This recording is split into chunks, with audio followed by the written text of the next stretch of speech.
What is up, wrestling fans? Welcome to episode number 392 of the Smark Out Moment Smack Talk Hot Tags of the Week, where we will be breaking down the current events, the rumors, the news, the gossip, and everything else that went down in the world of professional wrestling over the past few days. And who is we? Well, I'm your host as always, Tony Mango, and joining me as always is Robert DeFelice. Hot tags indeed, because baby, am I burned out.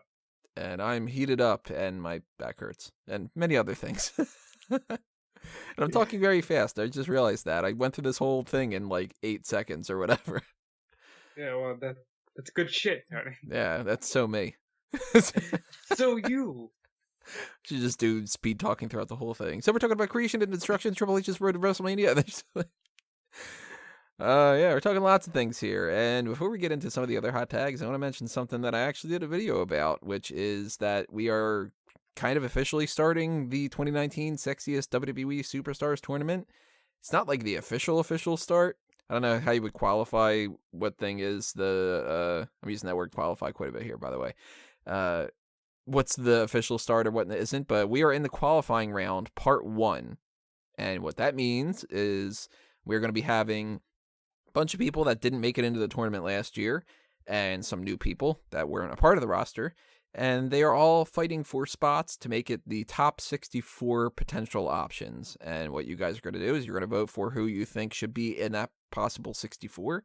Next week, we are going to break down what we're going to do with those 64 and try to narrow them into a 32. And then those 32 will be seeded based off of that. We'll form the bracket, and then we'll go into round 1. So it sounds very complicated, and believe me, I have like a 10-minute video that explains some of the stuff, and it still sounds pretty complicated. But by all means, it isn't. If you go over to that page on smarkoutmoment.com right now, and you can see that on like the sidebar and everything, you will very quickly realize it's just essentially, hey, who shouldn't be eliminated right now? Vote up to, I think it's like 33 women and up to 36 men. And this time around, we finally got the option for you guys to vote for, if you want to, Mauro Ranallo, or Byron Saxton, or Paul Heyman, or, you know what I mean? If you want to vote for Vince McMahon to be in the Sexiest Superstars tournament this year, you can vote for Vince McMahon. We've taken them out of the mix before, but I figured, screw it. We got 196 people. Let's just put everybody out there. Except for the people that really... Disclosure, I totally voted for Vince McMahon. You did? I totally voted. Since we're not doing a podcast about this one, I figured I would just kind of chime in about it a little bit and give you a little bit of my perspective of some things. There are certain people that I 100% voted for that I was like, if practically everybody doesn't vote for them, I don't know what's going on here. Like Deonna Purrazzo, Casey Catanzaro, Voted for her too. Tegan Knox, Toni Storm. Yep. And I can't say her name yet, but the one that starts with Quetzalli, the one from WWE Aura, she is 100% getting a vote for me. And then I was talking to Caroline about this earlier. She was saying about how it's funny that like there's so much more of a passion when it comes to the men's side. And I'm like, hey, if people don't vote for Ali and Matt Riddle and what, and I'm like, if Xavier Woods does not become one of these top votes, I don't know what's going on here. Matt Riddle could take the whole thing this year. Some might argue that he should. However, Drew McIntyre lives and breathes, and that's not happening. Okay, for me, perspective on my end, I know I'm the only one that voted for her, but you guys should vote for Isla Dawn. She's hot, and you need to vote her in so she can advance in this tournament, and we can get some really good food puns, I'm sure, from Caroline about how pale white Isla Dawn is. Isla Dawn did not get one of my votes. I tried to keep myself to not vote for 30-something, and she didn't make the cut. Bianca Belair needs to win this tournament. All right? Listen, Peter and Frankie and whoever else is listening. Bianca Belair needs to at least make the semifinals. The woman is so hot. Vote her in, damn it. She is currently... Where is she at on here? She has 30.8% of the votes to potentially move on, which, I mean, that's better than a lot of other people. Like, I mean, Karen Q at the moment only has 1 vote, and Bianca has 16. But just for people's perspective, with just wanting to know, the 3 people that are far and above the most votes right now for the women's side are Deonna Purrazzo, Casey Catanzaro, and Toni Storm, which I'm not too shocked about that. But I recommend to everybody to Google some of these people that they're not too familiar with, because I have pictures up this time around, and believe me, it seems like it's just like, oh, great, Tony put up pictures. It took me fucking hours to do this kind of stuff. Take a look for people like Yamena Sanchez or the one with the Q, Natalie Mamo, or the Q one, the QT. She and the other people that people aren't too familiar with. I mean, this is a tournament based off of looks, so if you don't know what they look like, if you have no idea who Chelsea Green is off the top of your head, Google her real quick, and you'd be like, oh, that one. Like, I know Laurel Van Ness. Or if you don't know who Alicia Taylor is, plenty of other people like that. Did I vote for her? I might have voted for her. I think she's kind of cute. Yeah, she is pretty. I mean, this is a wrestling business that has lots and lots of attractive people in it, so that's why we have so many damn people. That's why this is fun. Yeah, so ignore the fact that we're horrible people when it comes to that, but vote while you can. And I'm gonna do the next plug a little bit for you here.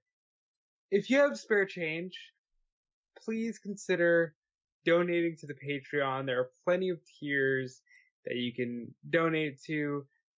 Tony works stupid hard on something like the Sexiest Superstars tournament. If you see the graphics and the amount of thought process that goes into the seating and the brackets, I just implore you guys, even if you have $5, if you could donate to our Patreon, which is Smark Out Moment, I'm sure you search it, comes right up, would be very well appreciated. And not only would that be a great motivator, it would also be something that would make me kind of feel convinced that maybe next year we have a 64-person tournament. Something to keep in mind. All right, before we move on from this, Madonna, what's her name? Madonna Teixeira? Tixiera, I don't know. In the face, kind of looks like Caroline. You think so? Yeah. She reminded me of the woman from the Punisher TV show. A little bit, I don't know.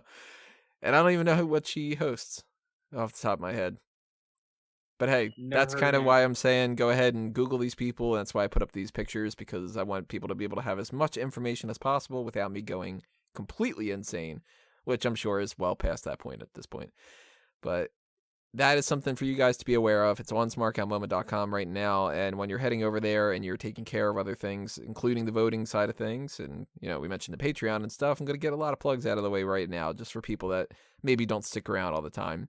If you go on smarkoutmoment.com and you see things like the Battle of the Brands and the weekly articles and the special features and everything like that, if you want more, the more support that you give us, that is what helps out. So follow us on Facebook and Twitter if you've got those accounts. If you have YouTube accounts, or you interact with YouTube in the slightest bit, subscribe to the YouTube channel. Ring off that bell to get the notifications of things. Like the videos, because as much as it seems like it doesn't matter, liking videos actually contributes quite a bit to the possibility for more viewers. And more viewers means more revenue. And more revenue means I don't ever just go, I got the hell with this and stop doing it. And there are so many things happening on smarkoutmoment.com, whether it comes to TeePublic and Redbubble with trying to figure out new merchandise ideas, to a laundry list of segments that I've never gotten around to doing because I just don't have the time. All this stuff is a big, big factor. And the same thing goes to fanboysanonymous.com, because if you check out that I wrote up a post earlier today where I was just kind of like, I need a minute to rant about a bunch of things. I would do so much more fanboy stuff if I had more support on that end. So that YouTube channel, that Facebook, that Twitter, that Patreon, all that stuff, hit up the Fanboys Anonymous side of things too. So yeah, plugs are actually out of the way. Very interesting. Yeah. Well, while we're there, you can follow me on Twitter and Instagram at DudeFelice. Tried changing up the name last night. Didn't work out so well. Yeah. On top of that, check out WrestleZone.com. I'm on their Facebook page doing the WrestleZone Daily 5 days a week. I do e-wrestling news and Time Killer Apparel. And I'm just curious, what the hell, why not? I'm going to put it out there. If you're listening to this portion of the podcast and you didn't skip through or something like that, leave a comment below telling me what your favorite fruit is. Random thing. So, we're going to move on to some other hot tags here. This is going to be random all over the place here. I want to talk about a couple different things. One of them, I just want to say a very general idea. I don't want to harp on it all that much, but if you are listening to a wrestling podcast and you have criticism about that, we tend to use wrestling lingo because that's the terminology, and that's kind of what you're supposed to do. And when we criticize things, it's because it's constructive criticism, and there's no reason for us not to complain if there's a reason to complain. And if you can't take constructive criticism, it's your fault, not your critics, because you don't have to be a professional chef to be able to tell somebody that if they fucked up making your steak. So all right, I'm going to ask you point blank. Do you think that if you were working in the video game industry or the pop culture side of things, do you think you'd be as harassed when you criticize something? With that side, possibly. I think it doesn't apply to certain jobs and everything. Like, if you are, I don't know, say, this is a random thing, I don't even know if that exists and stuff, but if you're the type of person who's like, I'm gonna rate a bunch of different types of cement, like, I don't think that there's gonna be this whole, like, fuck you got the wrong opinion. But I feel like there's this weird culture with the wrestling side of things and with movie reviews and with even like food reviews and different things like that people are just kind of like, my opinion differs from you and you're an asshole. And well, wrestling is so much weirder because movies, I feel like everybody knows, everybody watches movies. Wrestling is this weird thing where the curtain is completely pulled back. There is no curtain anymore, but wrestlers want to still act like there is.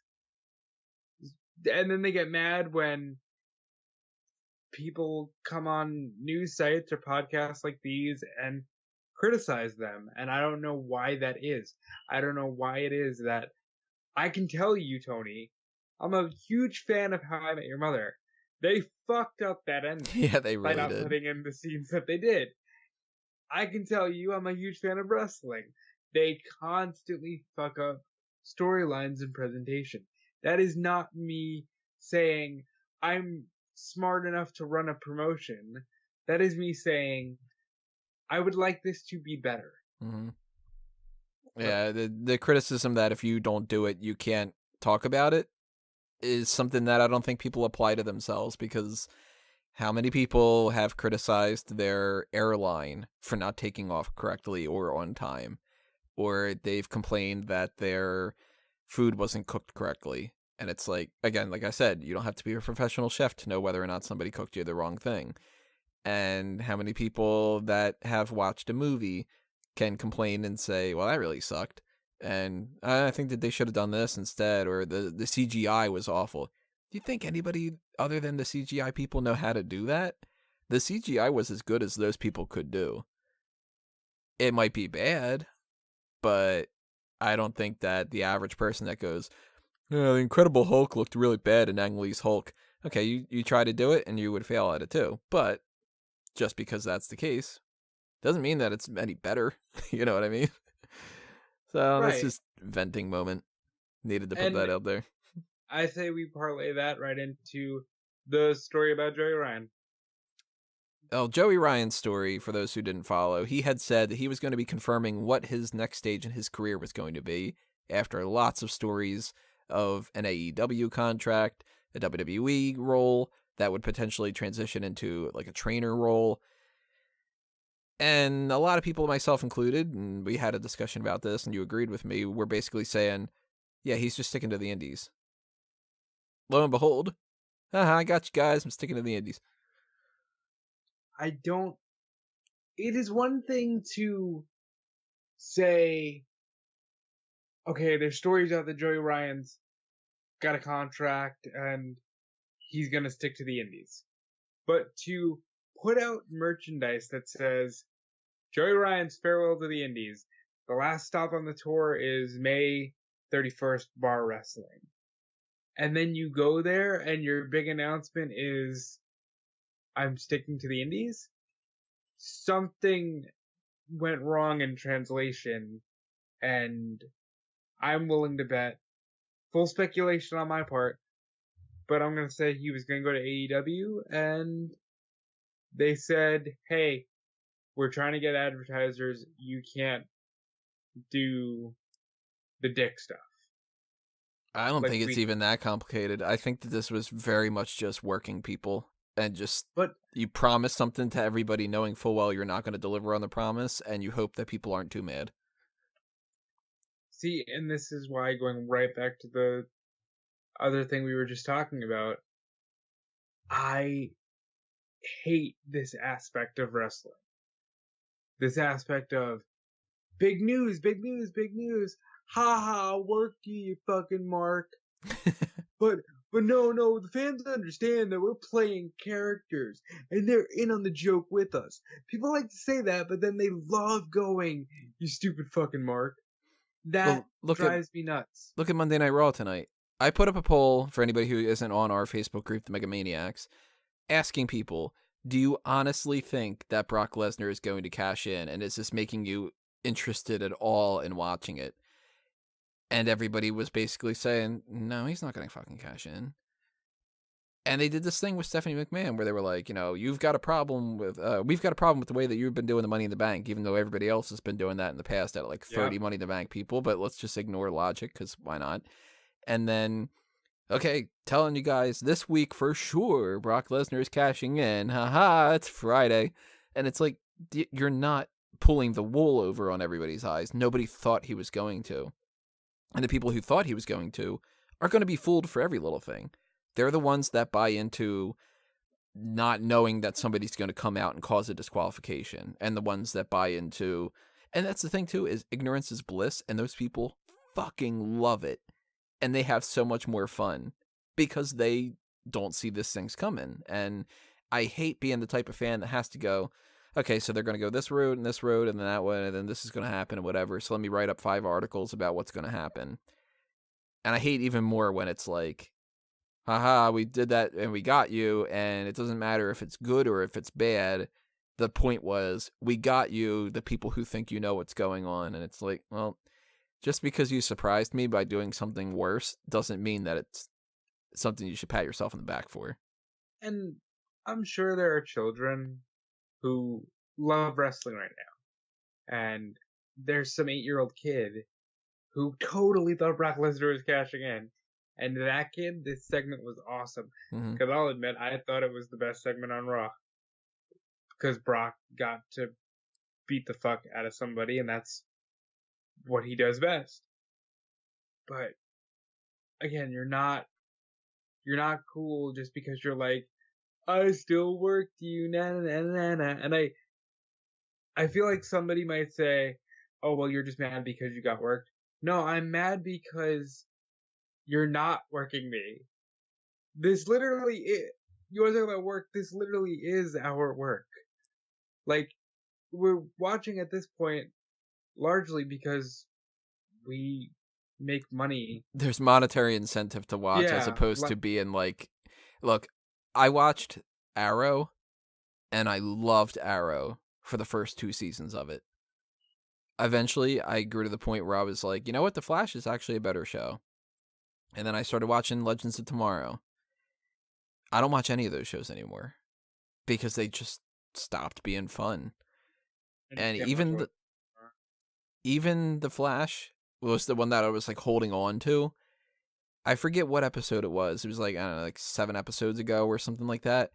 I'm watching it and I'm like, you know what? I'm actually literally waiting for the episode to end, as opposed to being like, wait, with some certain shows, when the show ends and you go, oh no, damn it, I wanted to like, come on, I want to see more of that and stuff. I was like, no, I'm actually waiting for the Flash logo to pop up, and that's not what I should be doing.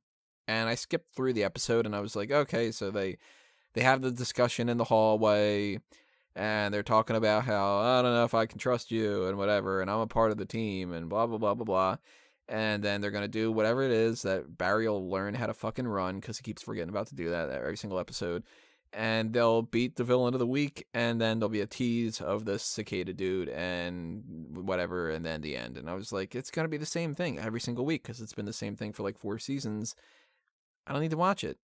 If I wanted to, I could spend one afternoon reading a synopsis of the Wikipedia page of the entire season and get the same enjoyment out of watching hours and hours and hours of that. And I wish that I could do that with WWE so much. Because something like Main Event, not a single person watches Main Event outside of like, I don't know, gluttons for punishment. And it's funny because even somebody like Cedric Alexander tweets out about this. Like, he's just like, hey, I'm the Main Event champion. I just keep wrestling on Main Event every week.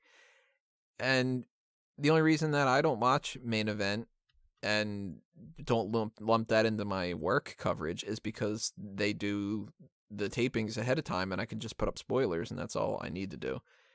If I had to do Main Event, I'd do what I do with NXT UK and a couple other shows where it's like, all right, I'll put it on in the background and I just won't actually watch it, you know? And it sucks because I really like, tonight was one of those nights. I don't know if anybody could tell listening, but not in like a super great mood. Yeah.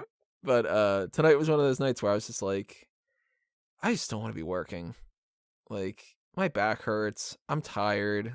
I feel like I didn't accomplish anything today. I got a laundry list of things that haven't been done that are like stupid things you lose track of. Like, you know, I got a light bulb that's messed up in my garage that I got to fix. And it's like, I haven't gotten around to that in a while. Like, it's stupid stuff like that. And I'm just like, I don't want to do this today. I wish I didn't have to watch Monday Night Raw. And I was right there with you. I gave you the laundry list of things that I was disappointed in. And it just, the burnout is real, guys. That's all I can say. Yeah. That's why we're on the hot tags, because the burnout is real. And I would gladly step in and change that. But, hey, instead I can complain about it on a podcast, and certain people can be upset about that. Just to end the Raw discussion on a positive note, Bray Wyatt, 5 stars. Oh, so good. Huskus, the pig boy, and the Vince McMahon puppet with the fucking devil horns. Best thing on Monday Night Raw. I'm filling out the that half of the Battle of the Brands, which might be going away soon, everybody, because it's one more thing that I have to do, and I'm really kind of sick and tired of doing it. There are no Battle of the Brands because the brand split doesn't exist. Yeah, all the more reason for me to just be like, you know what, Wild Card Rule exists, there is no Battle of the Brands, we're ending that segment. Like, it might actually happen next week, for all I know. But I'm filling that out, and I'm like, Raw gets a bonus point for Huskus the Pig Boy, because it's just like, that's fantastic. I love that. How did Bray Wyatt, a guy that I have been saying for the longest time, had untapped potential, and then turned it into, I'm just sick and tired of seeing him. How did he become the thing that it's like, all right, he's parodying himself, and it's the best thing that's happening? Like, because that's exactly what he's doing. It's a parody of himself. The Huskus the Pig Boy was basically Husky Harris, and he was making fun of how he was out of shape, and people must have been telling him to work out, and it's just funny. It's so great. I loved it. Whoever is responsible for that, if it's Bray himself or if it's one of the writers or something, you need a pat on the back, because it's fantastic. Real quick stuff to knock out of the way. Mickie James is injured. She suffered an injury at a live event, and it seems like that was been confirmed because she was listed as on the inactive list on this call sheet for Monday Night Raw, so that sucks. That does suck. I like Mickie James. Yeah. I thought she came back in 2016 with Alexa, and it was super hot, and then they just never went anywhere with her. Yeah, that's always bad to hear that somebody's injured, but hopefully that won't be like the biggest injury in the world, and she'll come back pretty soon and stuff. But this actually might be like one of the best things for her. She's working on other stuff, and they don't really seem to have anything for her to do, so hey, if she could take time off and not have to wrestle on the house shows, which I feel like the house shows are one of the worst things that's happening in WWE. And it's kind of a double-edged sword because it's one of the best and the worst. It's good for the people that can like go out there and have fun and watch like a fun show because they know that it's not recorded and it's like non-canon and everything else like that. But I feel like that schedule just murders people.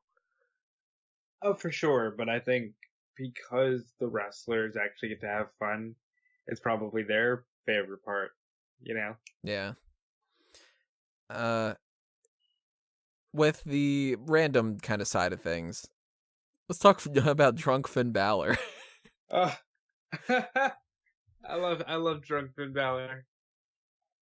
Had a good time with this video. What was the event itself? It was like some kind of It a was some soccer thing? game. Yeah. Or football for people that aren't ignorant sorry, Americans? Callum. It's a football match between two teams. I don't know, but he was on the side of what must have been the away team. Because he's like, I'm the only one wearing this jersey. And he's being interviewed by this Spanish reporter. Vero Rodriguez, who you can check out and vote for in the 2019 Sexiest Superstars tournament if you want to. Oh, is she with the company? Yeah, she's oh god, what is it that she hosts? WWE Saturday Night or something like that with it's either Sanchez or Mamo or Madonna. It's one of the. It's like she's part of that group of like 5 women that are on the broadcast team, but not in like the American side of things. So she's doing the interview for like Fox Sports or something, and he just comes up to her and he's like, I don't know, I'm alone. You gotta wear this jersey with me. I'm not the only one wearing it. And she's like, I will do that. I will support you.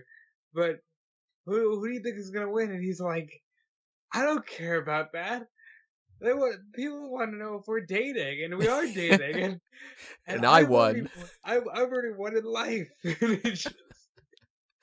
I thought that was funny. It's like, that's cool that he's like so just happy to be like, I'm dating her and she pretty, kind of like. Yeah, it's fantastic. It's what I would like to see more of that, because that just feels like the real person. Maybe, less drunk, but I like seeing the real person. Yeah. Can't wait till Friday when he puts on Dean and Payne. He'll probably do it tomorrow night. Just, right. the demon's going to show up and intimidate Andrade or something like that, maybe. Like a backstage promo or something. I don't know.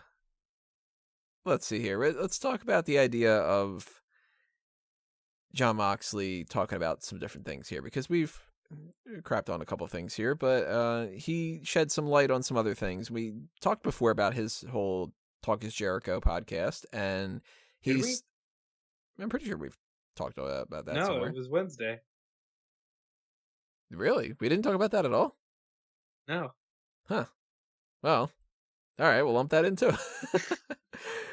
Moxley has done the Talk is Jericho. He's talked on some other interviews and stuff like that, and he has said very bluntly about a lot of different issues where he had issues talking to Vince McMahon, creative changes. Now he's shed the light on something that a lot of people have been complaining about, and then a lot of other people have been like, that's not true, whatever, of Brock Lesnar's portion of creative control. And I think that the biggest takeaway out of this whole thing is your suspicions are correct. Like, if you are worried about certain things, they're correct. He was open, and I don't know what we can say about Jericho that hasn't been said on every other platform, but the Jericho interview, you need to hear it. It's, think the CM Punk interview from years ago, but a lot less venom, a lot less like, this fucking company ruined my love for wrestling. He's saying those things, but he's like, I'm going to get wrestling back, and with Jericho, he talks about the creative process as Vince, your creative process sucks. I want to focus on the Wade Keller side of things, because that's where he says stuff like Lesnar, and specifically the SummerSlam main event from last year, because you and I have talked on air and off air about they ruined Braun Strowman. Braun Strowman was one of the hottest baby faces, and now he's next to nothing. And apparently that's Brock Lesnar's fault. Brock Lesnar, if you guys don't remember, basically stopped Braun Strowman from even getting close to the ring. Didn't just stop him, beat the shit out of him with the briefcase. F5'd him, threw the briefcase up the stage so that he couldn't cash in, and then Roman would beat Brock 1, 2, 3. But Dean Ambrose reveals this was supposed to be Roman beats Brock, Braun tries to cash in, and then the Shield reforms and stops him. Basically what they did the next night. But Brock was like, no, I got a better idea. I'm just gonna fuck Braun Strowman up and make Braun Strowman look like a bitch. Mm-hmm. Which, who did that serve? But Sir Brock Lesnar. Yeah. There wasn't any purpose for that other than that. It didn't do anything with the Shield storyline. It didn't help out Braun Strowman. It didn't help out Roman Reigns. It just made Brock look like, oh, I can also take out Braun Strowman and stuff. And I get to a certain extent, you want to do things like that to make Brock look like he's this over-the-top, insurmountable type of beast, but at the same time, that's not the most important thing in the world. And for a company that has many times said no one star is above WWE, there isn't going to be that one guy. Kind of seems like there's preferential treatment for that kind of stuff. And I hated... But he talks about that as well. He says Vince allows Lesnar to come in and dictate everything because he is obsessed with being a promoter and he wants to own the rights to the Brock Lesnar attraction. Mm-hmm. And that's horrible booking for trying to get the best product, because the goal in anything should be, if it's a business, to make the most amount of money in the sense of having the most success. And success is not just pure money, but it's, you have to be able to make money. Businesses, at the end of the day, it's money. But there's pride to it. And the way to make money is to make people happy with your business. Because, I don't know about you, I'm pretty sure that you would agree with me on this. If I had $1 billion corporation, or $1 million corporation, or a lemonade stand, I would rather make 80% of my maximum income and have 100% customer satisfaction than to make 90% of my income and have a lot of people mad at me. Yeah, there's a huge difference in customer satisfaction, and is it worth that 10%? I don't think so. Look at a lot of businesses that they start seeing that a lot of people aren't showing up, and then they start raising their prices because they're saying, well, we're not making as much money, so we're going to raise our prices. It always drives people away. And whether you're somebody like a Kmart, or you are, again, like a local restaurant or something like that, you know, I've never gone to a restaurant or any other business and thought to myself, well, it's exactly the same as it was before, but it's more money. That's better. Or, well, it's not any better than what it used to be. In fact, it's worse. I'm going to keep going. Or, wow, this is getting really, really frustrating, and that thing isn't helpful, but hey, I'll just keep giving them my money or whatever. At a certain point, people just tap out. And if you are going against what people like, that's why people stop watching, you know? And no amount of creative changes that can come in that can help you kind of pass the time and make you think otherwise are going to make that be a different bottom line. So I liked so much a lot what of Moxley saying about certain things. When it came to certain things like having writers backstage say, yeah, I know that you're not going to like this. Well, then why is it a thing? Because Vince McMahon. It's just a very enlightening set of interviews. And it gives a lot of context to a lot of the complaints and stuff. And I tell you what, it framed really well, and this I'm going to use this as a little bit of a transition. It really gave me an even bigger appreciation for watching that Creation and Destruction Triple H's Road to WrestleMania. Because I watched that and I was just like, you know what, over these past bunch of years, I went from criticizing Triple H and saying he only puts himself over and all this other kind of stuff to being like, I admire that dude's work ethic so much. And I feel like he is not only somebody who busts his ass all the time in ways that I wasn't even aware that he was doing. And by watching that, I got a little bit more of an awareness of that. But little things, like, you didn't check it out, right? I did not get a chance to see it. Well, for the see it and skip it, folks, see it. There's a great moment in this, my favorite moment out of the whole thing, where he's talking backstage and he's saying, we're on the off season right now. Like, the WrestleMania just ended and we're just like waiting to do like, you know, like the lights are getting like taken down or whatever it was. And he's like, this right now is my off season. And by tomorrow, I'm going to be going and trying to figure out how to like record the next set of tapings for NXT. And we're just going to start all over again because the next season's starting, whatever. And it's just this down moment. And Becky Lynch walks by. Totally unbeknownst to the idea that they're filming this whole special and stuff. You can tell she's like high as a kite, essentially. And she just starts talking about, she's like, red, white, and blue, baby, look at the belts and all this. And she is beaming happiness at having won these titles. And Triple H gives her this hug that you can kind of tell is just like this proud dad. And he mentions in this whole like Papa Triple H thing and all this. And there's a really quick thing where she's like, Becky 2 belts, Vince will kill me for saying that, which is like, that's funny that actually ended up becoming a thing. But the look of pride on his face is adorable. And the way that she's acting is adorable. And that was like the best thing that I had seen wrestling-wise this entire week. Outside of the fact that TakeOver was amazing. But like, I got more joy out of watching that minute in that special than I did anything on Monday Night Raw.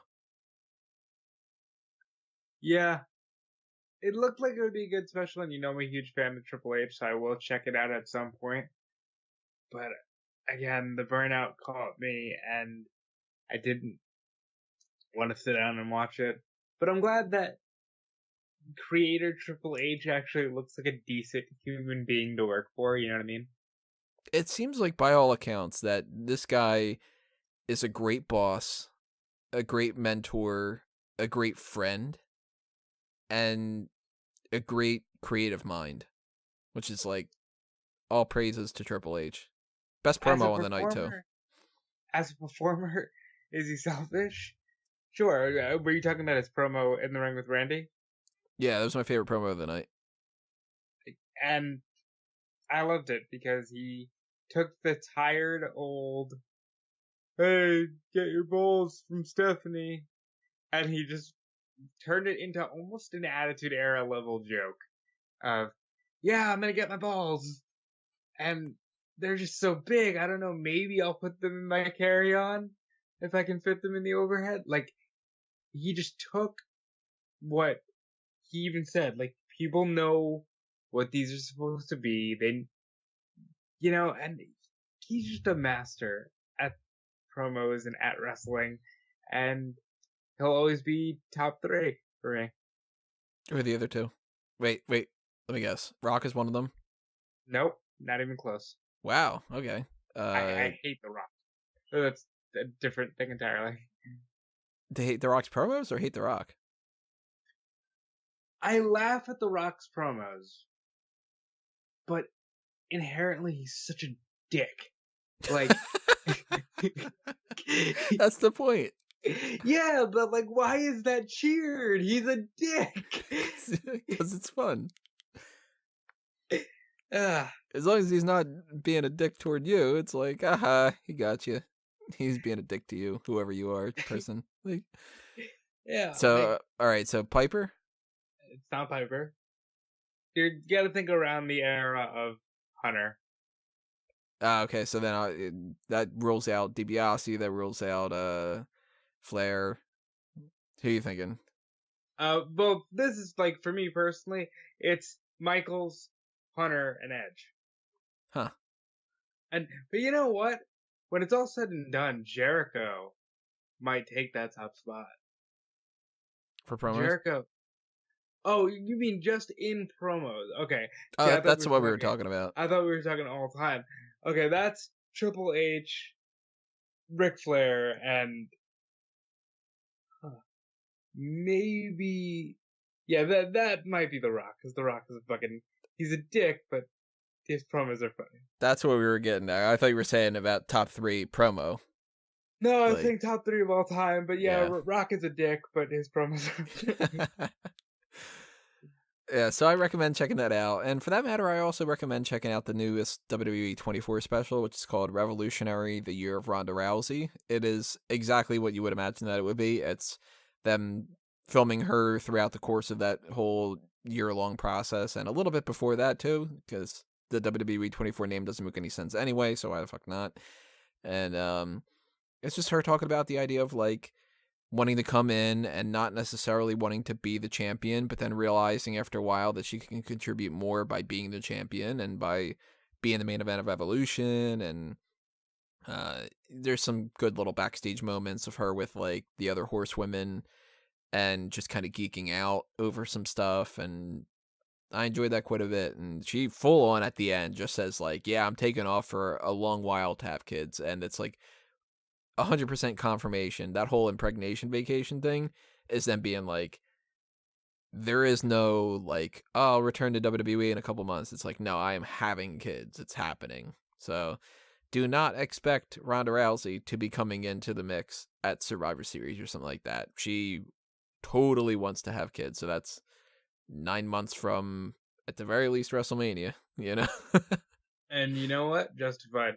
Completely justified. She came in, gave more to the business than most women and men ever do. And by the way, giving to the business, is that too insider? Should I not say that? And she has nothing else to give, quite frankly. She completed the evolution. And sorry for the women who don't want to hear that. The evolution is over. Not that that means that they're going to go back to the opening match, but the evolution is complete. They have main evented WrestleMania.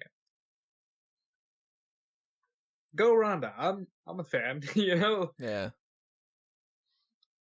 So that's something that, if you got a little bit of time and you want to check out some specials, I think between the two of them, the one I like the best is the Triple H one. And you get to see a lot more than things that you've kind of already seen a little bit with the Ronda Rousey one. But yeah, both of them, good specials. We have been having some kind of wonky ones, and these were some good ones. So that's great.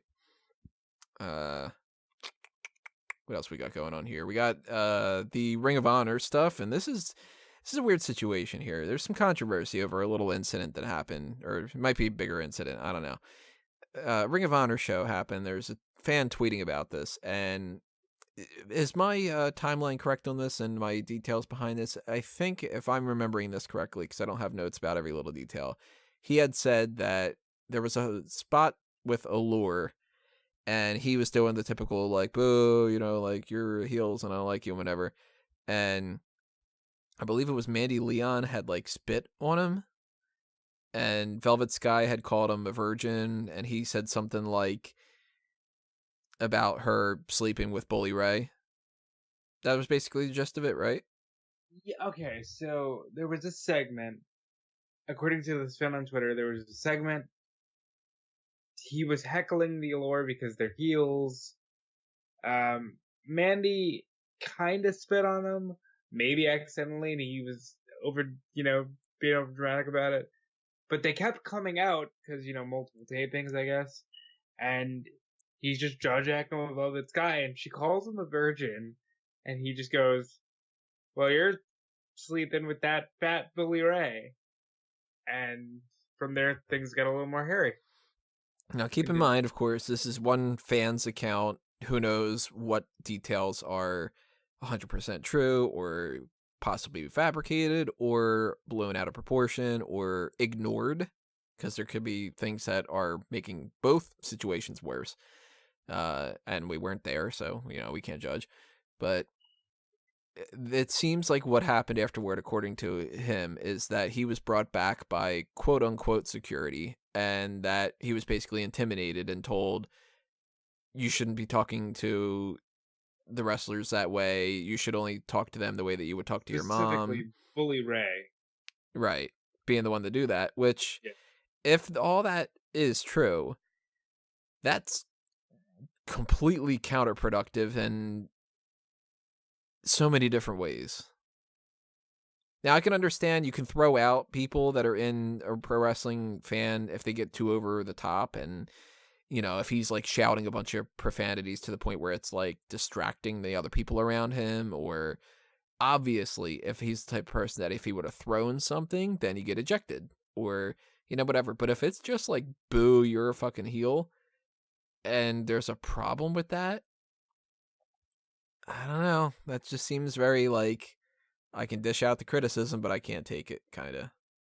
Should we give Bully Ray's side of the story? I actually haven't heard that, so yeah, fill me in on that. Okay, so Bully Ray, about 7 hours ago, took to Twitter to say, and now the truth. I could not have been any nicer to said fan. Yes, nice. Hard to believe. I never threatened, intimidated, or berated said fan. I handled the situation the exact opposite way most would assume, with decorum. The convo lasted less than 30 seconds. I even gave him a friendly pat on the back and told him to go enjoy the show and go be a fan. His response, thanks, bully. Fan version of story is embellished to make the fan look like a victim. Many other fans who attended the shows in Kent and Portland have already confirmed on social media how said fan crossed the line with multiple talents, including both men and women. In retrospect, the fan should have been ejected. Unfortunately, it wasn't until the fan was asked not to be so rude that we did find out of the severity of the vile comments and lewd sexual gestures made towards the women. I think we can all agree that in 2019, this type of behavior towards women is unacceptable and goes far beyond the scope of, I paid for my seat, I should be able to do or say whatever I want. I live by the motto, respectful fans always get what they want, rude fans always get what they deserve. At the end of the day, I'm guilty of defending 3 women that needed a bit of defending. Not by being a bully, but by being a man. I am halfway 100% on board and halfway not on that. Are there something where it's like, in the middle, there's the truth, you know? Yeah, there's the fan side. Because this... that seems to be the case with everything, too. It's like, of course, in Bully Ray's mind, he didn't do anything wrong. And of course, in the fan's mind, he didn't do anything wrong. Because virtually anybody ever goes, yeah, I was acting like a dick. Most people are like, well, because of what, and it's like, okay, you're excusing yourself and, you know, painting the portrait that you looked a little bit better. Victimizing himself, and a bully is putting himself on a pedestal. Yeah, and I don't doubt that either side is embellishing their perspective as well. And like you said, somewhere in the middle, there's a gray area where that's what actually ended up happening from if you were looking at it like a fly in the wall or whatever. Here's where my problem is on the fan side of things. If the fan was so over the top and he got pulled aside and said, like, dude, tone it down, and he is starting to like just make up stuff and be like, you intimidated me, and if it wasn't the case like that, then come on, dude, stop trying to get your 15 minutes of fame. On the other side of things, I kind of feel like if you've got a character that is supposed to be like inciting this type of a response out of people and you get that type of heel heat, have some thicker skin. Like, specifically if you're a heel female and you're a bitch and you're portraying a bitch, because it's the character that if the fan is not doing it, because depending on what the fan was doing, that's the thing too. If it's just like somebody out there going like, you know, like, boo, like, you're sleeping with Bully Ray, that's like, yeah, well, she is. And if you think that that's something to boo her off of and you think that that's reflecting the character and you're doing that, then go ahead and do it. Now, if this was a situation where it's like that dude is saying that kind of stuff to the actual woman at the friggin' airport or something, it's horrible harassment. And that's where the line, I think, is kind of getting crossed, and some people are kind of taking it that direction. It's like, well, this fan possibly was trying to be a part of the show. And if you just didn't like what he was saying, that's that whole, like, well, why are you getting your feelings hurt? You're a character. He's yelling at the character, depending on what he was saying, because everything's like, I hate that I have to preface that kind of stuff because people will be like, you're defending. I'm not defending anybody. I'm defending the possibility of principles. That's what it is. Listen, there's a lot out there about Velvet being quick to block people on social media, and she's definitely somebody who doesn't want to take in toxicity and negativity. Now, social media is one thing, but again, you were out on screen. It's hard to say whether or not you were just being a bitchy character, because that is your character.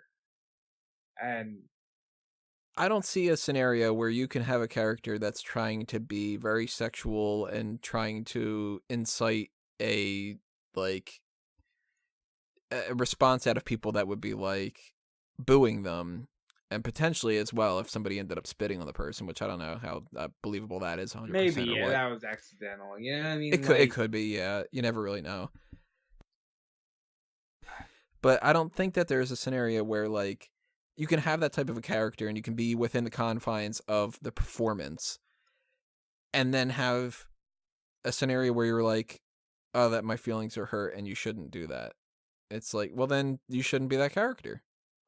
Like we make fun of heels and we boo heels because if we don't, then those same people would be complaining and being like, you're not going along with the show. Why are you cheering the heels?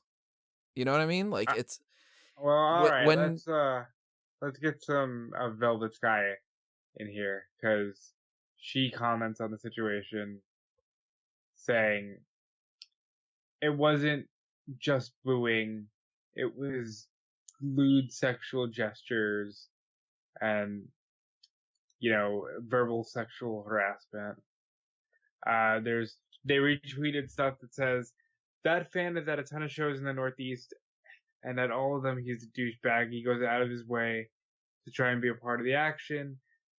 So it sounds like in this person's mind, he's just booing the heels, but maybe he takes it too far to where it's like, all right. And I can totally understand a scenario like that happening too.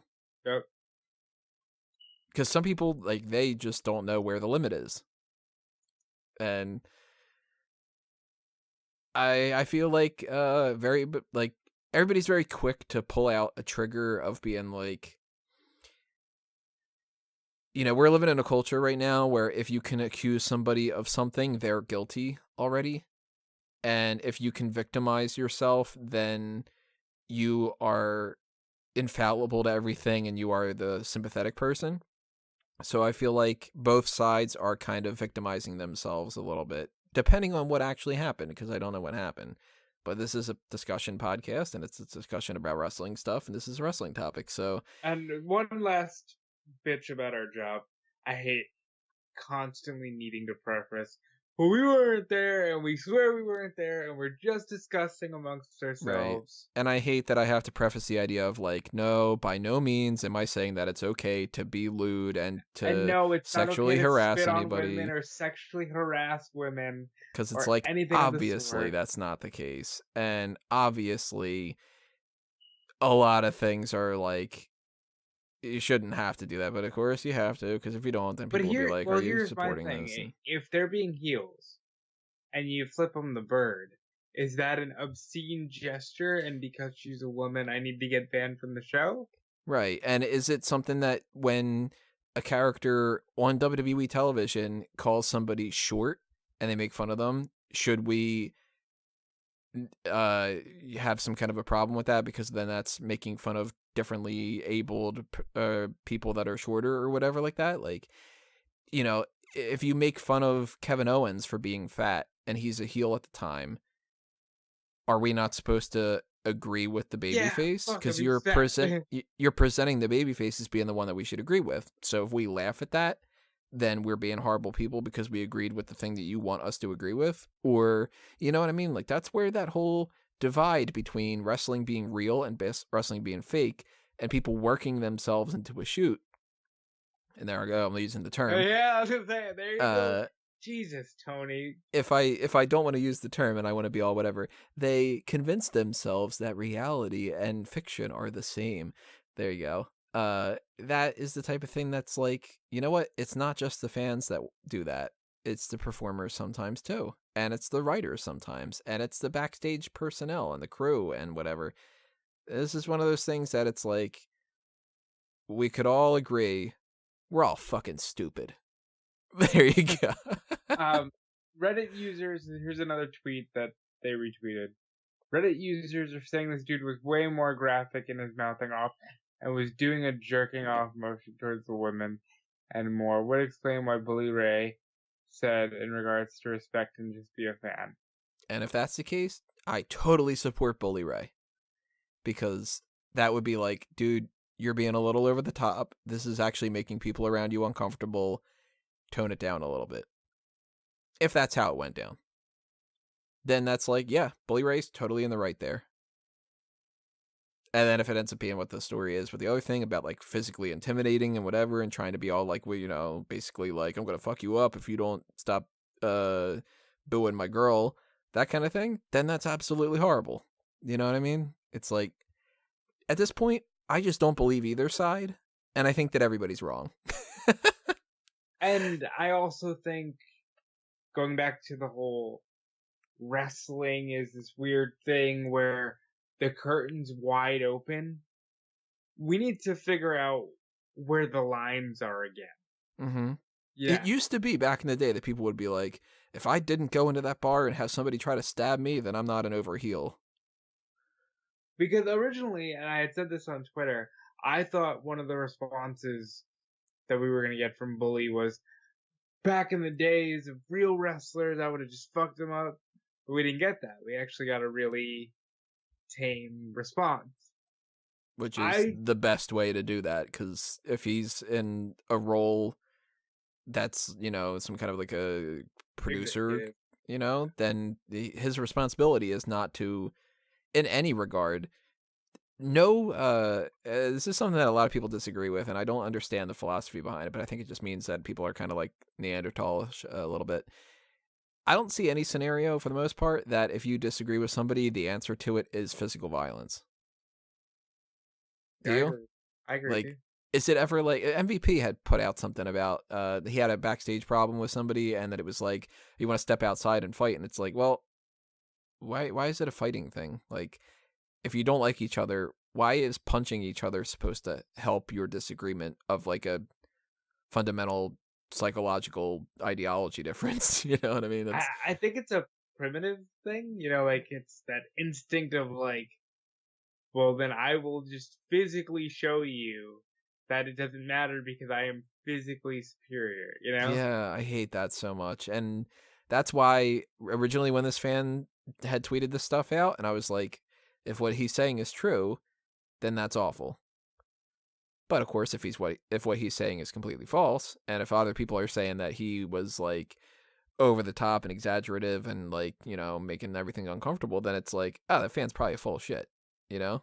So, but again, I really think we need to establish where the lines are again. I think social media is one of the reasons why that sucks too, because there's no line with social media now. Are you the character tweeting or are you the person tweeting? If you're following, so how do you feel about that? What would you prefer, if they're the character tweeting or the person tweeting? I would honestly, in an ideal world, I would say everybody has 2 Twitter accounts. I would agree with you. And it's like, it sucks that it's, you know, like John Cena has his own name, it's just John Cena, but even that regard, certainly sometimes there's a good difference when you've got like character names. Like, that's why I don't get upset when WWE will change somebody's name and they'll give them a fake name as long as it's not a bad name. And we're going to actually transition this into a pretty good thing. That's really actually pretty good like that. But like the idea behind Dean Ambrose is not Jon Moxley, who is not Jonathan Good. So if Jon Moxley goes out there and he attacks Kenny Omega, and I'm a fan of Kenny Omega, then boo. God damn it, Jon Moxley, why did you do that? But if I were sitting down having lunch with Jonathan Good, I wouldn't be like, yo, I don't like you. It would be like, why? You know what I mean? Like, that's why, like, there's that separation between things. And when you've got somebody like one of the nicest dudes, Mick Foley, he's not a character anymore like that. He's just Mick Foley, and he's on social media, and he's just kind of like, hey, everybody, like, isn't Christmas awesome and stuff? And it's like, all right, cool, you're Mick Foley, and you are not Mankind. And when people blur that line, then it makes it harder for people to not treat them like they're that all the time. And this isn't just a wrestling thing, too. This actually applies to a lot of actors. And that's why you get like a Robin Williams, he was Robin Williams all the time. Because if he wasn't, people are like, well, why are you such a bum? Like, you're not acting like the Robin Williams that I know. And that sucks. Like, when you hear the stories of people going up to the wrestlers or actors and they're asking them for their autograph while they're eating dinner, don't fucking ask them for their autograph when they're eating dinner. They're eating dinner. Like, they're not performing. Their job is not to be an autograph machine for you or to take a picture with you. If you're hanging out and you see them and you ask them and they're polite, thank them for it. If you are the type of person who's like, hey, I'm going to hang out at the airport and try to get them to sign a bunch of merch so I can sell, well, you're a bottom feeder. Like, just those things, they bug the hell out of me. Yeah, and I agree with you. I think wrestling fans are way too entitled. And I can admit that. I can completely crap on wrestlers for saying things like, don't use internet lingo, or don't use what you perceive to be insider lingo. But I can also say, I think there are certainly wrestling fans who are far too eager to just throw wrestling lingo in there, and who think they need an answer to, hey, why the fuck isn't CM Punk a wrestler anymore? You know, like, because he doesn't want to anymore. Because he doesn't fucking want to. Because he's a man who doesn't want to throw himself at a canvas.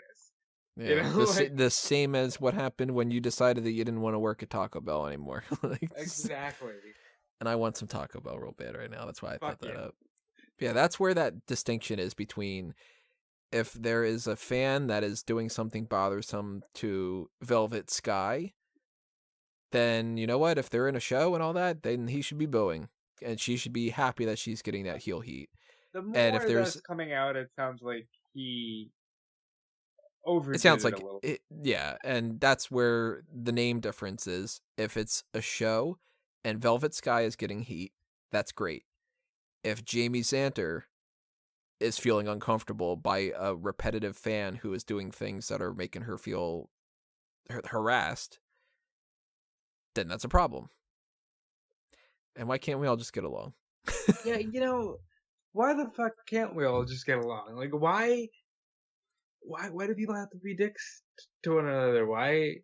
Constantly.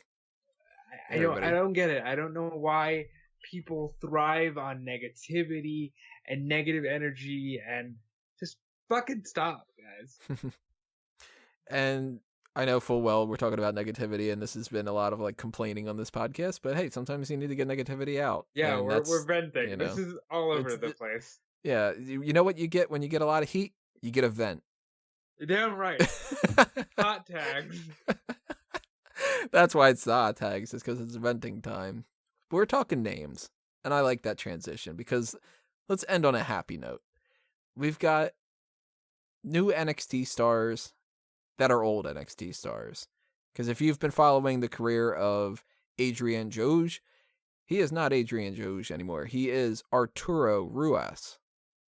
And that's the first one I want to talk about. We're going to go name by name here. What do you think about that name change? I like it. I like it too, because he's with Tenara Conchi, isn't he? Those two and Cesar Bononi. Right. Who, So by the way, I've mentioned this multiple times about the idea of Cesar Bononi, and I have asked Caroline, and I have heard as many different things as possible. The other day when we were watching that Performance Center Combine, I heard a completely random name that I had never heard of before, Benini. yeah, I I heard Benini too. And maybe I'm that's like, what it is. Maybe that it's can't Cesar be. Benini. It can't be Benini when it's the Bono, that thing. And I'm like, all right, so Coach Bloom doesn't even know how to pronounce this dude's name. It's not just the announcers. It's not just the commentators. Nobody knows how to pronounce his name. And it's Cesar Bononi. That is apparently like the real way that you're supposed to be doing it. Well, But I'm just going to call him Cesar Bononi because it's so much easier. But definitely not Benini. I really like the idea of him becoming a gimmick where he's a food truck purveyor and it's Benini's Paninis. It's like what. To be perfectly honest, two of the things I almost ate for dinner tonight were a Caesar salad and a panini. So if I could have had Caesar panini, that would have been great. So, yeah, Adrian and Cesar and Tainara, they are all part of the Brazilian faction that isn't quite a faction in NXT yet. They haven't really officially brought them up, but now that he's been given a new name, I think that we're gonna see on this Wednesday. Is that when they're doing the tapings? Something like It would that. seem like it would make sense. Whenever the next tapings are, I wouldn't be shocked at all if we see that tag team is now a thing, and they gave him this new name because they're like, "Hey, we're bringing you up, and we're gonna go with that name." I like it, Well, Arturo. Like, that's cool. it definitely stands out more as like a Brazilian name. You know, Arturo. What's the last name? Ruas. So I'm assuming Ruas or Ar- Ruash. Arturo Probably, Ruas. You know, like it's it got a might nice be ring to it. Ruash because I think that a lot of the S's are like sh kind of sounds. I don't know. And We'll find out when Mauro Ranallo says it 15 times and gets all like, super excited. it's got a good ring to it, and yeah, they definitely need new tag teams. And I'm excited for NXT, man. They're gonna get that fresh coat of paint again, and that's gonna be exciting. Man, I wish that they could use a fresh coat of paint on that theme song. I hate that entrance theme. Which interesting. Not entrance theme. The opening theme. Oh, you don't like the new Slipknot? We're mad at our dad. Fucking shit pisses me off. I wanted pizza tonight. Like that kind. I hate it so much. I hate that type of music with a passion. I like the opening. I like how they bothered to get them all in the ring saying the lyrics so that it like syncs up, and then the rest of it doesn't actually sync up to NXT because the actual point of that song is basically him saying we're kind of an old band, but just because we're old doesn't mean we suck. And NXT is not old. No, I mean that's kind of the point of NXT is it's the new, Yeah. the next. But that whole "We Are Not Your Kind" opening is great. Give it a different theme. I just wanna be loved. All right, listen. Anything is better than "Tonight Is the Night." All right.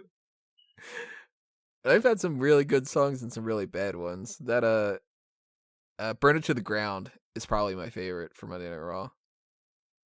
That Nickelback one. You see, Burn it to the ground and die. Like, I like yeah. that for Raw. I will always associate it with the guest host era. So, like, if I hear it in the intro of Raw, I'm like, oh, this is a bad episode. You're like, oh, Hugh Jackman's coming out. So Arturo is one of them. Trevor Lee is going to be Cameron Grimes.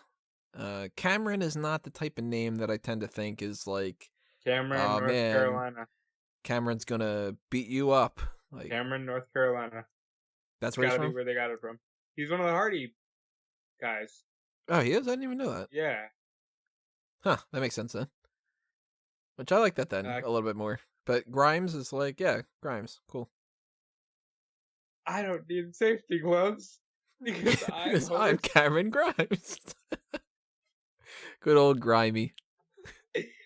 You know what he needs to feud with? Aleister Black, and he needs to, instead of going up, he needs to go down. And then it could be like, March, change the channel. Mr. Black. Mr. Black. Cameron Grimes' name, I like it a little bit better now that I know about the Cameron thing. I was totally unaware of that. But I still don't like the name Cameron for that. Like, Grimes, cool. Yeah, I like it. Luke Menzies, that I've been making fun of that name for a long time because that always just sounded like it was something that would come out of like a pamphlet, is Ridge Holland. And I like that name a lot. That's actually my favorite out of all these names. It's very movie star-esque. Yeah, like that's the first thing I thought of was like, is this like a Mortal Kombat character that's like the dude that was working alongside Johnny Cage? It's Ridge Holland, and I'm like, I buy it, you know. Yeah. He looks like a Ridge Holland. Actually, I'm not too familiar with what he looks like, but if he can pull off being a Ridge Holland, then that's cool. I'm gonna look him up right now. Honestly, I've heard you say the name Luke Menzies quite a lot, but I've never seen his face. He's been on a couple episodes of NXT, just jobbing out to somebody here and there. Alright, I see him. He looks like he could pull out the name Ridge Holland. How long is it going to be before he's just Ridge? Well, as soon as he gets up to the main roster. Yeah. Jessie Elaban stopped being Jessie Elaban for a while, and she was just Jessie, and now they've taken the E off of that, and the Elaban, and they've given her a different last name. She is now Jessi Kamea, and I actually kind of like that better than Jessie Elaban. I think she might have been okay if she was just Jessie. I don't like the one-word names like that. Like every Paige. now and again, you can get away with that, and I think, like, kind of like Bailey. You know? See, I don't like the Bailey one either. What last name would you give Bailey? Her real name's Martinez, right? Pamela, yeah. Pamela Martinez. Yeah. You know what? I'd actually probably do something a little bit like a little Shawn Michaels-y. I'd give her something based off of the Pamela name. Maybe like, this sounds really stupid. Bear with me, but like, even if her name was like Bailey Pam, I think that could work. What about like Bailey? I was trying to think of fun names with a B. What about just Pamela Bailey? Like, what if they kept the name Pamela and Bailey was last name? Or she used to be Davina Rose on the indie scene. What about Bailey Rose? Wouldn't work with Mandy Rose, but like the idea that they did Mandy Rose instead of just Mandy, I like that because that feels more like a name. And Sonya Deville wasn't just Deville; it was Sonya Deville. She wanted to go with the whole Jersey Devil thing, so they worked that in with Deville, gave her the name Sonya. Right? That's pretty cool. Like, you know, if she was just Deville, I'd be worried that she's gonna skin 101 Dalmatians. Sonya Deville. But the Jessie thing, to me, I think people are more forgettable if they just have one name like that. Especially if it's like, you know, you say Tori, and people go, "You mean Tori Wilson, right?" And it's like, yeah, you don't mean Tori. Yeah, you don't mean 1999 making out with X-Pac Tori. Yeah, and like, some people are not forgettable at all because that ended up being like their whole thing. But like Victoria, you think of Victoria, but when she went over to TNA and she was just Tara, I was like, that's so bland. Tara. Just imagine like the guys doing that and just being Ali. Yeah. Who would possibly do that? Or like Andrade. I hate it so much. I hate that whole thing. So when they said that they were like changing the names and it's Jessi Kamea, I'm like, you know what? I like the name. I like the flow of it, Jessi Kamea. And I like that she's not just Jessie. That's my second favorite out of this, is that one. I like Bugenhagen. Well, Eric Bugenhagen, he was for a little bit Rick Boog, Ricboog. This time around, he is Rick with Rik, Bugez, Bugez. It makes total sense because they want to keep the word Boogs because kind of like the Exotic Express, but it's gonna be the Boog Screws. And I think I like the full name of Eric Bugenhagen just because I thought it was really fun to say. while this It's fun to weird dude say. is fucking playing air guitar. It's like, oh, it's Eric Bugenhagen, man. That's How in the world is Eric Bugenhagen not one of the German dudes in NXT UK? Like, how is he not the replacement for Kenny Williams or something? You know what I mean? Like, that seems much more like the dude who's playing the air guitar to the ring than Eric Bugenhagen, who would totally be more like a Marcel Bartel type. Yeah, I guess that's how they're going Rick Boobs, because it's more. Yeah, that sounds like a lame ass dude who's playing air guitar. I feel like Bugenhagen is like, it should be shouted by some kind of like Hogan's Heroes type thing. Bugenhagen! Yeah, just like Bugenhagen, like, you know, whatever. And like, or that should be like a word that means, I don't know, blimp or something. So the fact that they went with Rick Boogs, it's like, it's going to take me a little bit of time to get used to it, but that does sound a little bit more like if you met a dude named Eric Bugenhagen in college and he was that type of guy with a mustache that played air guitar everywhere, you would call him Rick Boogs. He would be totally Rick Boogs. Just like, yo, what's up, Rick Boogs? He'd be all like, and then they would just, over time, they would just shorten itself to, yo, Boogs, it's the Boogs Cruise. It 100% shortens itself to yo, Boogs. Boogs. Yo, Boogs. Like, Yeah. Because he is not going to be Rick Boogs. He's going to be Boogs. He's so going to be Boogs. It's going to be great.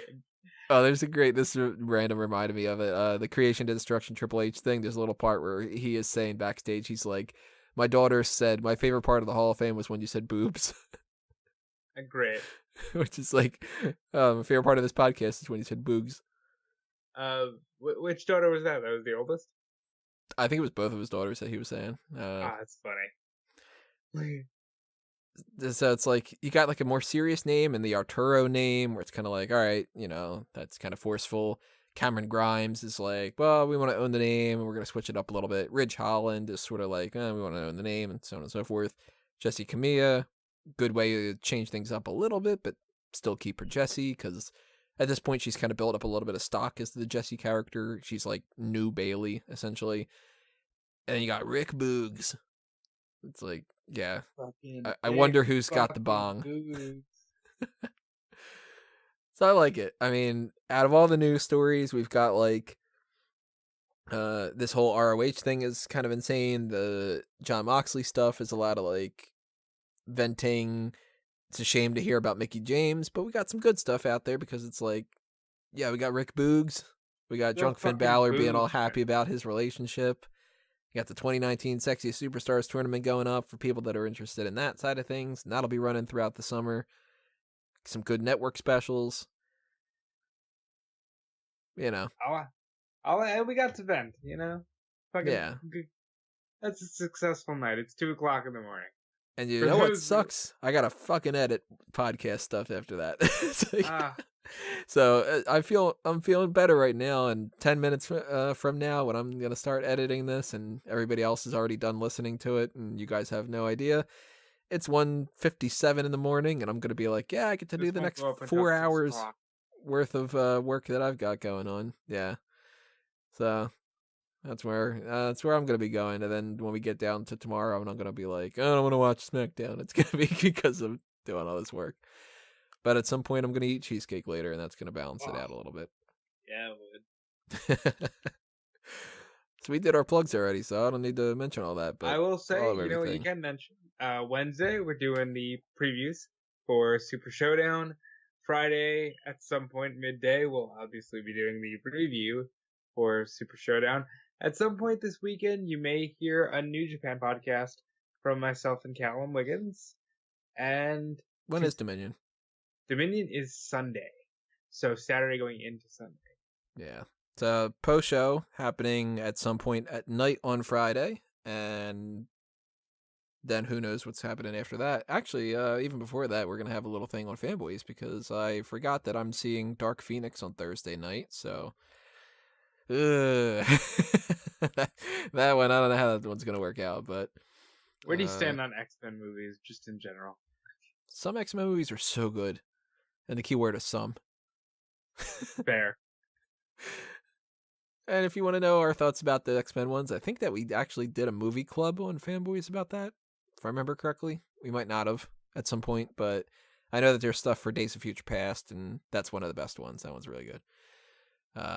Yeah, so click around Fanboys Anonymous, click around Smark Out Moment, head up to Patreon, do all that kind of stuff, and follow us on the Facebook and Twitter accounts and on the YouTube channel, and on the podcast side of things that isn't on the YouTube, like Anchor and Google Play and Spotify and iTunes and Stitcher. Leave us reviews, leave us comments, tell us what you think about stuff, vent if you must, and stay tuned for whatever else we got going your way. Yeah. So thank you for listening to this, everybody. And anything else you want to talk about real quick? My favorite fruit is pineapple. I very much agree on that one.